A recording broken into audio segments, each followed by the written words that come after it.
Kwame, you got to.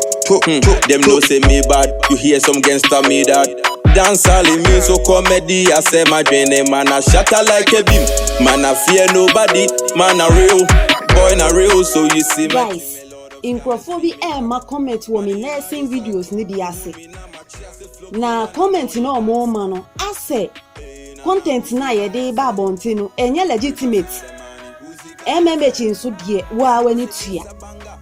Exclusive update nko a. Enti no se bribi koso wo channel ni ma na se wo hu video bi na se wonte ase a bisem ni enchire omu yie. Efa nurse fo yi ho anansen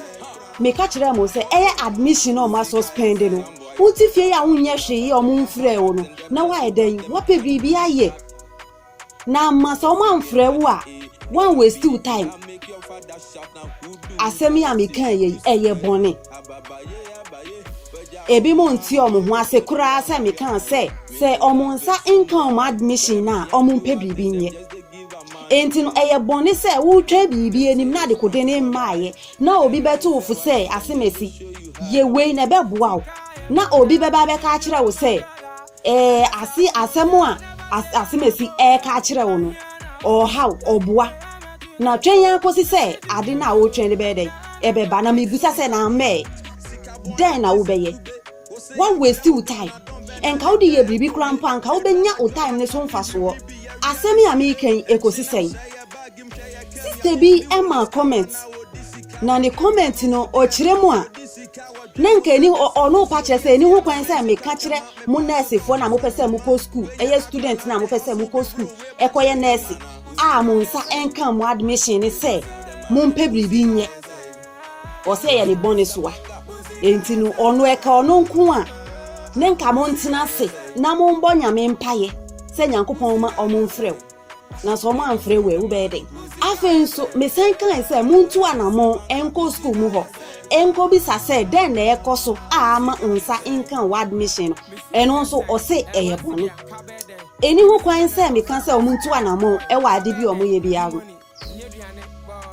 enti no wa o hwe mi asemi a me kan enyina eye bone se 1 mu mpe bribi nye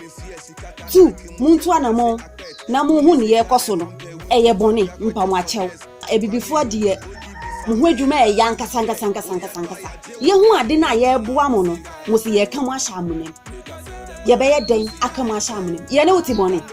ye ne mo nti bone na ne ye be boa o na aboa ye no enu na ye ye nkan se school na enye school eye enya nka wontu anamo ebi mo aboka akotueti anyamanie mebi enso no ma admission ye de my make us say sister ye o ma comment ya ama me bu efu ya me kasafa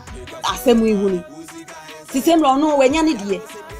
eno o ka kire mo say asem na me kan ne die enye asem papa enye asem e hye nkuran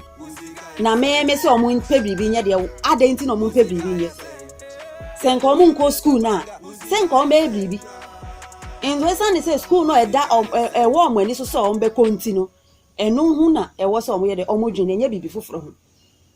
enti no say wa unsa enkan wa admission na asemi ya me kan ye makan bone a na wontu ho anamo bia na wo bonya me mpa ye se omo mfre wa mpa chaw meni hu asembia enye by force say ni amaka ne tie uti a fine wenti a fine ye ne ebe boa so what in America na say ye ne ebe boa ni awo dwen say ebe boa no ye se sia no imritia we bi pe na aka wo ye nim data eba abonti eye 10th January no ya ben ene date ben na unsan kan wa admission na wo dwen say ebe ba anyway bia na mo admission aka echi no mo be ko school 2023 mo be kan omo be fill form 2022 bia omo de mo be kan na me nso no I don't think say mo a mo to form 2021 ye de mo be fra 2022 fo no enya possible sa enti no sa wonya wa admission na ma ka che say to one na mo na na mo enu nti na unso be ye ya Ubefa ne say ye boni so ani boni so say me kan say pe bibi ya ye. Me sere mo me pa ma cha mo fa ncha me why. Na Ghana fo de se ne mo amu ni mo hwe so mani. E obibini ade so nipa bibini eni. Me die na me dwen say nka me tumofo. Yes enye opani nko. Ena owo nyansa. Enti no say me yakwala na me tumofo a. I think say nipa dodo na enyi say me. But akwala to penny from ani ye. Enti no say me matumofo say mo nya mo admission na say mo be mo nko school mu ho. Na e na mo enu hu nti na mo be fa me ho tan mo amonye ne be boa. Na say mo mutu na mo nso eko school mu ho. Na mo ko hu ne eko so a mo be kasa wo no kan. Enka yeti ha, enka yeti ade so. Enti mo de mo ntina ho na obi fa mo sekan enkodwa na nka. Why? Make us say wako interview. Ma wa pass kama wa wo hwe questions na omu bisa wo na. We yi ano senia omo expect free wo. Wa pass o wa se nso fine. Enso me something unsanka wa admission. Uko online ko search ya omo say shortlisted omo say verified. Unko school mu hono unko bisa say then e kwaso because unya emma for admission nemo eba for shortlisted and verified na asset le say yana o metumi di watu shortlisted enso na yemfa o metumi di watu verified enso na wonfa e system na ye adwuma no enti no say make us ko school mu hono ko bisa na ye boni a wanka sa ye ne beboa na say content ya me de ba efa nurse for na say wo ebe nam nipa ba kwa na say nipa mienu bi hu nti na me say meja na oboa meya se nyema we mpa nkyere se enye mobi se wanu mu edro bi na sa anjewa na mpa nkyere se obi nso kono a enje no obi etie me advice ni pa ma we make move akohu ni etuem ni enti a ni nsa enka ni admission ni nsa ni so otu ho na mo no aba busa se wankwa enka ni nsa beka enka ni sanka enso esa ni se we make move na wako school mu ho akobisa no na nsa eden aka even say opaju for example opaju maybe na say wo de wo application ko na say we ntu ho na mo a application ni da won beka say na say ni pay odi ba e krampo no say ye hu ni wa ho onye serious enti no so obi foforo eba omo di ni be sha na mo enti o ta ma wo pe a wo beka say wo beko no yes school mu ha ye no enen so na protocol hu nsem aye bebrebe na say nso de e hu asem wodin say mu nnim a me ka kire mo dodo na pese oboko Nesa say protocol adults untino. Omo nso no, omo make omo effort biara say. Omo benya nursing mu kwan ni bi. Na sika biara ebe hia so odi be wura mu no. Odi be wura na wa de wakọ na say wo te ho say on be frɛ wa. Masa wo te ho a. Wo be wo ma wo nana. Ebe ba be to say wo te na wo nursing nko. Enso mi ka say wa pass you. Wa pass enso esa ne say wo te ho a unye untu ho na mo bia wo te hot ball ena nyame beye nyame de otumi ade nyina ye nyame de bibia nso ne ye ono ase ye mbusa no de be ma ye enti no me twa ono nyankopon nanim o se wona wode wo ho te ne so no ade nyina di boa wo na wie wo yie enti me so me de mani ato ne so yi me de me ho ato ne so yi minimo se nyankopon be ya ma me admission yi nyankopon be ma me nsaka nyankopon fi soro ma enfa admission embe hye wonsa tu anamon utu anamon anyankopon be kan ho akọ enti no se ni America no it takes just transportation se ukọ na se ukọ bi se na mo ka kire we se train e be ba fine na we hu we left and right na we hu se o se si ade ma make a move ma o mo se in train e be ba by we dia wuti ho unye he untu anamon bi amfa ho ye ko kanso a ye nya asem enti no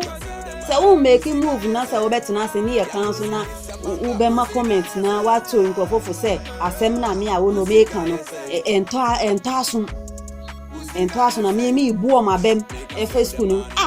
asem we ye kan ni padudo na ama comment se eye futuo na me de ma o mo so o mo mpe bibi ye no o madam ase wo ho pa because o mo sanka enti no amomu ye bribi ebra me nkan ni de omo se na amom adwen mu se omo nye bribi because omo de school na so no madwen ye den eda ena exam sen so de sa wo kwatura enye nipa ni nyina na be paase ebi be faili ebi nso be paase enti no omo start bribi no se omo nsa kan admission na fine omo be ko ade na omo ye no omo de be ja omo ebusuani bi na omo akọ suku omo nsa nkan so a na omo akoso ayo omo adwuma ananse ne omo ye sesie ya me ka sei obi o hono ma video on hwe nwie onya hu caption na wa start e kan your pe e wo comment section onim ye wo video nim onim nsem ayaka wo video nim on ti say caption na me sure say for Stina girl na o ma comment e fa previous video last we say na answer na me be ye we wo dey say wo comment section na see a wo read the comment na ubehu utumi hu say when be video nim caption ni pe no hu ye e na wanya ho e dey kan your pe enti no say wo video bi a bie na hye answer na say wo comment bi ma wama because me de enye asemboni kura na me de bremu amopese mo connection dudu na so de me tu chema mo why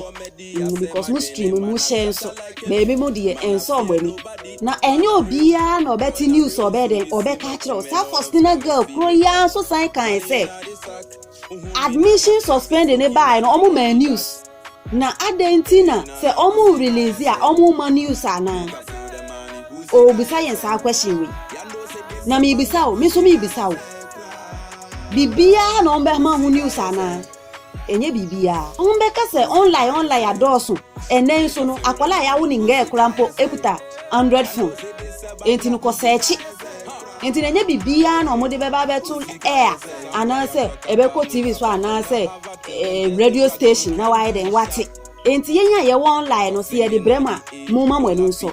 di mwesi mo subscribe na mo stay connected where na your first time out there here your friend Awono Vibes mi din egu nanimu uko Instagram na wako follow me e na afen so Facebook e edin kro ya na ye den egu e ya Awono Vibes na e na me di wo ba bia enti no mo stay connected And them just to show you how the way Sikaye moja shishebio my brother and yes I unyo bia never said that I phobia and here now hey I'm a to get to message shebio na I'm a person Sikabon ya tise kube o se yan frère wo don na don be na nega ekome edra na dwa ya papi wi bi ya wi shire